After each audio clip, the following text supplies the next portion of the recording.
नमस्कार, जय श्री कृष्णा। कैसे हैं आप सब। मेरे YouTube चैनल धर्म समाधान में आप सभी लोगों का हार्दिक स्वागत है। आज हम आपको करवा चौथ व्रत की कथा सुनाएंगे। यह कथा हर घर में अखंड सौभाग्य के लिए सुनी जाती है।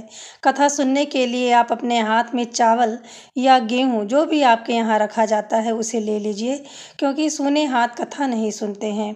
सबसे पहले हम स्तुति करेंगे। आप कहें, कर करम क्षीर संपूर्णा तोय पूर्णा मथापिव ददामि रत्न संयुक्तं चिरंजीवतु मे पतिः इति मंत्रेणा कर कन्या वरदायी जस सते व्रत्या करेतु नारी सौभाग्यम कराभ्या सौभाग्यम पुत्र पौत्रादि लभते सुस्थिराश्रियम्।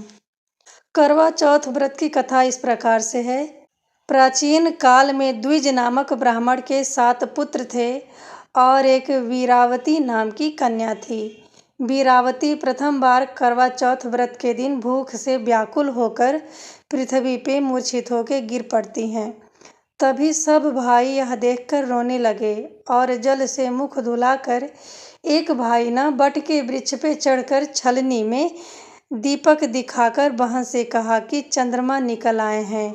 उस अग्नि रूप को चंद्रमा समझकर दुख छोड़ वह चंद्रमा को अर्घ देकर भोजन के लिए बैठी। पहले ही कौर में बाल निकला, दूसरे कौर में छींक हुई और तीसरे कौर में ससुराल से बुलावा आ गया। ससुराल में उसने देखा कि उसका पति मरा पड़ा है। संयोग से वहाँ इंद्राणी आई। वीरावती उन्हें देखकर विलाप करते हुए बोली, हे माँ, यह किस अपराध का फल है जो आपने मुझे दिया है। प्रार्थना करते हुए बोली कि मेरे पति को जिंदा कर दो।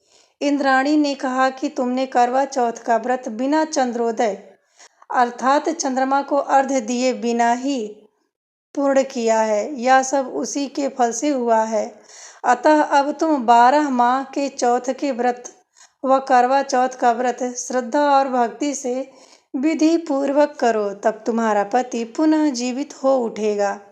इंद्राणी के वचन सुन करके वीरावती ने विधि पूर्वक 12 माह के चौथ और करवा चौथ व्रत को बड़ी भक्ति भाव से किया और इस व्रत के प्रभाव से उसका पति पुनः देवता सदृश जीवित हो उठा। कार्तिक मास के कृष्ण पक्ष की चतुर्थी तिथि को करवा चौथ कहते हैं। इसमें गणेश जी की पूजा की जाती है, भगवान शिव माता पार्वती की पूजा की जाती है। यह व्रत सौभाग्यवती महिलाएं अपने पति की दीर्घ आयु के लिए, उत्तम स्वास्थ्य के लिए और घर में सुख सौभाग्य बना रहे इसीलिए धारण करती हैं।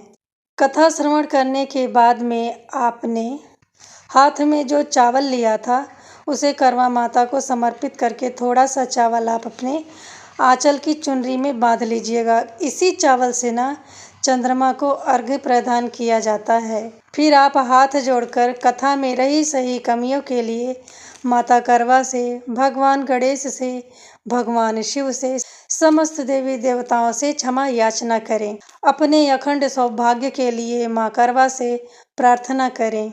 करवा चौथ की व्रत कथा सुनने के पश्चात में आपको धूप दीप से माता करवा की आरती करनी चाहिए। आप यहाँ पर माता पार्वती की आरती कह सकते हैं, क्योंकि सुख सौभाग्य पुत्र देने वाली माँ पार्वती ही हैं।